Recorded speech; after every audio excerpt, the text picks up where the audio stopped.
ನಮಸ್ಕಾರ ವೀಕ್ಷಕರೇ, ಇದು ನಿಮ್ಮ ಪ್ರೀತಿಯ ಕನ್ನಡ ಮಾಹಿತಿ ಕೇಂದ್ರ ಯೂಟ್ಯೂಬ್ ಚಾನಲ್. ಇಲ್ಲಿ ಸಾಕಷ್ಟು ಜನ ಕೇಳ್ತಾ ಇರೋದು ಒಂದೇ ಒಂದು ಪ್ರಶ್ನೆ, ಯಾಕೆಂತಂದರೆ ಸಾಕಷ್ಟು ವೈರಲ್ ಆಗಿದೆ ಈ ನ್ಯೂಸು. ಅದೇನಂತಂದರೆ ಮೋದಿ ಸರ್ಕಾರದಿಂದ 2100 ರೂಪಾಯಿ ಕೊಡ್ತಾರಂತೆ, ಅದನ್ನ ನಾವು ಹೇಗೆ ಪಡ್ಕೊಳ್ಬೇಕು, ಎಲ್ಲಿ ಅರ್ಜಿನ ಸಲ್ಲಿಸಬೇಕು ಅಂತ. ಮತ್ತು ಇಲ್ಲಿ ಪೋಸ್ಟ್ ಆಫೀಸ್ನಲ್ಲಿ ಅಕೌಂಟ್ ಏನಾದರೂ ಓಪನ್ ಮಾಡಿಸ್ಬೇಕಾ ಅಂತಾನೂ ಕೇಳ್ತಾ ಇದ್ದಾರೆ. ಸದ್ಯಕ್ಕೆ ಯಾರು ಕೂಡ ಪೋಸ್ಟ್ ಆಫೀಸ್ನಲ್ಲಿ ಕ್ಯೂನ ನಿಂತು ಅಕೌಂಟ್ನ ಓಪನ್ ಮಾಡ್ಸೋಕ್ಕೆ ಹೋಗಬೇಡಿ. ಆದರೆ ಮೋದಿ ಸರ್ಕಾರದ ಕಡೆಯಿಂದ 2100 ರೂಪಾಯಿ ಕೊಡ್ತೀವಿ ಅಂತ ಹೇಳಿರೋದು ಕೂಡ 100% ಸತ್ಯ. ಆಫಿಷಿಯಲ್ ಆಗಿ ಅವರೇ ಅನೌನ್ಸ್ ಮಾಡಿದ್ದಾರೆ, ಮಹಾಯುಧಿ ಯೋಜನೆ ಅಂತ ಹೊಸ ಘೋಷಣೆಯನ್ನು ಮಾಡಿದ್ದಾರೆ. ಹಾಗಾದರೆ ಈ 2100 ರೂಪಾಯಿ ಯಾವೆಲ್ಲ ಮಹಿಳೆಯರಿಗೆ ಬರುತ್ತೆ, ಏನೆಲ್ಲ ಎಲಿಜಿಬಿಲಿಟಿ ಇರಬೇಕು ಅಂತ ನಾನು ಈ ವಿಡಿಯೋದಲ್ಲಿ ನಿಮಗೆ ತಿಳಿಸ್ಕೊಡ್ತಾ ಇದ್ದೀನಿ. ಮತ್ತು ಅದರ ಜೊತೆಗೆ ಗೃಹಲಕ್ಷ್ಮಿ ಯೋಜನೆ 15ನೇ ಕಂತಿನ ಹಣದಲ್ಲಿ ಸ್ವಲ್ಪ ಬದಲಾವಣೆಯನ್ನು ಮಾಡಿದ್ದಾರೆ, ಅದರ ಬಗ್ಗೆನೂ ನಾನು ಈ ವಿಡಿಯೋದಲ್ಲಿ ನಿಮಗೆ ತಿಳಿಸ್ಕೊಡ್ತಾ ಇದ್ದೀನಿ. ಸೊ ಎರಡು ವಿಷಯ ತುಂಬ ಇಂಪಾರ್ಟೆಂಟ್ ಇರೋ ಕಾರಣ ಯಾರು ಕೂಡ ಮಧ್ಯೆ ಸ್ಕಿಪ್ ಮಾಡಿ ನೋಡ್ಕೋಬೇಡಿ. ಯಾಕೆಂತಂದರೆ ನಿಮಗೆ ಇದರಲ್ಲಿರೋ ಎಲ್ಲ ಇನ್ಫಾರ್ಮೇಷನ್ ಕ್ಲಿಯರ್ ಕಟ್ಟಾಗಿ ಅರ್ಥ ಆಗಲ್ಲ.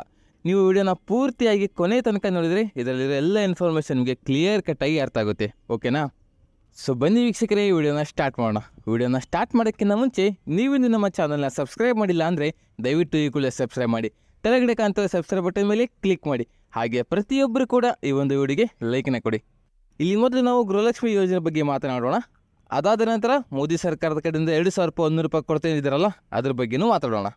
ಇಲ್ಲಿ ಪ್ರತಿ ತಿಂಗಳು ಕೂಡ ಗೃಹಲಕ್ಷ್ಮಿ ಯೋಜನೆ ಅಡಿ 2,000 ರೂಪಾಯಿ ಹಣನ ಪಡ್ಕೊಂಡ್ರಿ. ಮತ್ತು ಈಗಾಗಲೇ ಗೃಹಲಕ್ಷ್ಮಿ ಯೋಜನೆ 14ನೇ ಕಂತಿನ ಹಣ ಆಲ್ಮೋಸ್ಟ್ ಎಲ್ಲರಿಗೂ ಕೂಡ ಬಂದಿದೆ. ಇದನ್ನ ಸಾಕಷ್ಟು ಜನ ಈಗಾಗಲೇ ಹೇಳಿದಿರ, ನಮಗೆ ಗೃಹಲಕ್ಷ್ಮಿ ಯೋಜನೆ ಹಣ ಆಗಲೇ ಬಂದಿದೆ ಅಂತ. ಎಲ್ಲೋ ಕೇವಲ ಒಂದು 3-4% ಜನರಿಗೆ ಮಾತ್ರ ಇನ್ನು ಪೆಂಡಿಂಗ್ ಇದೆ. ಎಲ್ಲೋ ಸ್ವಲ್ಪ ಟೆಕ್ನಿಕಲ್ ಇಶ್ಯೂ ಇರೋ ಕಾರಣ ನಿಮಗೂ ಕೂಡ ಬಂದಿರಲ್ಲ. ಆದರೆ ನಿಮಗೂ ಕೂಡ ಗ್ಯಾರಂಟಿಯಾಗಿ ಬಂದೇ ಬರುತ್ತೆ, ಒಂದು ಸ್ವಲ್ಪ ವೆಯ್ಟ್ ಮಾಡಬೇಕು ಅಷ್ಟೇ. ಅದರ ಬಗ್ಗೆ ಸರ್ಕಾರದ ಕಡೆಯಿಂದಲೇ ಒಂದು ಸ್ಪಷ್ಟನೆ ಬಂದಿದೆ. ಸ್ವತಃ CM ಸಿದ್ದರಾಮಯ್ಯನವರೇ ಈ ಒಂದು ಸ್ಪಷ್ಟನೆಯನ್ನು ನೀಡಿದ್ದಾರೆ. ಇಲ್ಲಿ ಯಾರಿಗೆಲ್ಲ 13ನೇ ಕಂತಿನ ಹಣ ಬಂದಿರಲಿಲ್ಲವೋ ಅವರಿಗೆಲ್ಲ 14ನೇ ಕಂತಿನ ಹಣ ಹಾಕುವ ಸಂದರ್ಭದಲ್ಲಿ ಸರಿಸುಮಾರು 80,000 ಜನರಿಗೆ 13ನೇ ಕಂತಿನ ಹಣನ ರಿಲೀಸ್ ಮಾಡಲಾಗಿದೆ.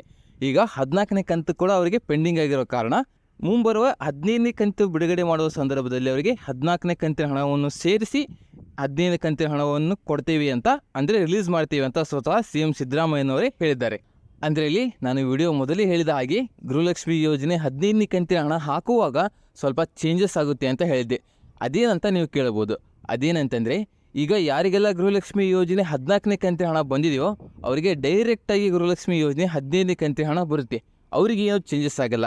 ಈಗ ಯಾರಿಗೆಲ್ಲ ಗೃಹಲಕ್ಷ್ಮಿ ಯೋಜನೆ 14ನೇ ಕಂತಿನ ಹಣ ಬಂದಿಲ್ವೋ, ಅಂದರೆ ಯಾರಿಗೆಲ್ಲ ಏನೋ ಪೆಂಡಿಂಗ್ ಇದೆಯೋ ಅವ್ರಿಗೆ ಏನಾಗುತ್ತೆ ಅಂತಂದರೆ ಗೃಹಲಕ್ಷ್ಮಿ ಯೋಜನೆ 15ನೇ ಕಂತಿನ ಹಣ ಹಾಕುವ ಸಂದರ್ಭದಲ್ಲಿ ಅವರಿಗೆ 14ನೇ ಕಂತಿನ ಹಣ ಏನು ಪೆಂಡಿಂಗ್ ಇತ್ತಲ್ಲ ಅದನ್ನ ಹಾಕ್ತಾರೆ. ಅದಾದ ನಂತರ ಒಂದು ವಾರ ಬಿಟ್ಟು ನಿಮಗೆ ಗೃಹಲಕ್ಷ್ಮಿ ಯೋಜನೆ 15ನೇ ಕಂತಿನ ಹಣನ ಜಮಾ ಮಾಡ್ತೀವಿ ಅಂತ ಸರ್ಕಾರದ ಕಡೆಯಿಂದ ಒಂದು ಸ್ಪಷ್ಟನೆ ಆದರೆ ಬಂದಿದೆ. ಈ ರೀತಿಯಾದ ಒಂದು ಚೇಂಜಸ್ನ ಮಾಡ್ತೀವಿ ಅಂತ ಸರ್ಕಾರದವರು ಹೇಳಿದ್ದಾರೆ ಗೃಹಲಕ್ಷ್ಮಿ ಯೋಜನೆ 15ನೇ ಕಂತು ಹಣ ಹಾಕುವಾಗ. ಮತ್ತು ಇಲ್ಲಿ ಕೇಂದ್ರ ಸರ್ಕಾರದ ಕಡೆಯಿಂದನೂ 2100 ರೂಪಾಯಿ ಕೊಡ್ತೀವಿ ಅಂತ ಘೋಷಣೆ ಮಾಡಿದ್ದಾರೆ ಮಹಾನಿಧಿ ಯೋಜನೆ ಅಡಿಯಲ್ಲಿ. ಹಾಗಾದರೆ ಈ ಒಂದು ಯೋಜನೆ ಯಾವುದು, ನಾವು ಕೂಡ ಅರ್ಜಿನ ಸಲ್ಲಿಸ್ಬೋದಾ ಅನ್ನೋದೇ ಒಂದು ಕಾಮನ್ ಡೌಟ್ ಇರುತ್ತೆ ಎಲ್ಲರ ಹತ್ರ. ಮತ್ತು ಅದರ ಜೊತೆಗೆ ಇನ್ನು ಕೆಲವೊಂದಿಷ್ಟು ಬೇರೆ ಯೋಜನೆಗಳನ್ನು ಕೂಡ ಘೋಷಣೆ ಮಾಡಿದ್ದಾರೆ.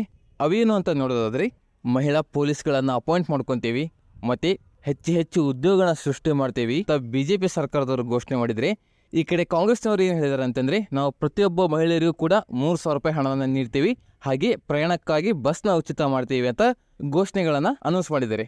ಈ ಎಲ್ಲ ಯೋಜನೆಗಳನ್ನು ಕೂಡ ಮಹಾರಾಷ್ಟ್ರದಲ್ಲಿ ಘೋಷಣೆ ಮಾಡಿದ್ದಾರೆ ಕಾಂಗ್ರೆಸ್ ಹಾಗೂ BJP ಅವರು. ಸೊ ಅದಕ್ಕಾಗಿ ಕರ್ನಾಟಕದಲ್ಲಿರುವವರು ಅದರ ಬಗ್ಗೆ ಹೆಚ್ಚಿನ ತಲೆ ಕೆಡಿಸಿಕೊಳ್ಳುವ ಅಗತ್ಯವಿಲ್ಲ. ಮತ್ತು ಈ ಒಂದು ಯೋಜನೆಗಳನ್ನು ನಂಬಿಕೊಂಡು ಎಲ್ಲಿಯೂ ಕೂಡ ಹೋಗಿ ನೀವು ಅರ್ಜಿನ ಸಲ್ಸಕ್ಕೆ ಹೋಗಬೇಡಿ. ಯಾರಾದರೂ ಇಲ್ಲ ಅದು ಸ್ಟಾರ್ಟ್ ಆಗಿದ್ದೆ ನಾವು ಅರ್ಜಿನ ಹಾಕ್ತೀವಿ ಅಂತಂದ್ರೆ ಅವ್ರನ್ನೂ ಕೂಡ ನಂಬಕ್ಕೆ ಹೋಗಬೇಡಿ. ಹಾಗೆ ಈ ವಿಡಿಯೋ ನಿಮಗೆ ಇಷ್ಟವಾಗಿದ್ದರೆ ಈ ವಿಡಿಯೋನ ಲೈಕ್ ಮಾಡಿ, ಶೇರ್ ಮಾಡಿ, ನಮ್ಮ ಚಾನಲ್ಗೆ ಸಬ್ಸ್ಕ್ರೈಬ್ ಮಾಡಿ.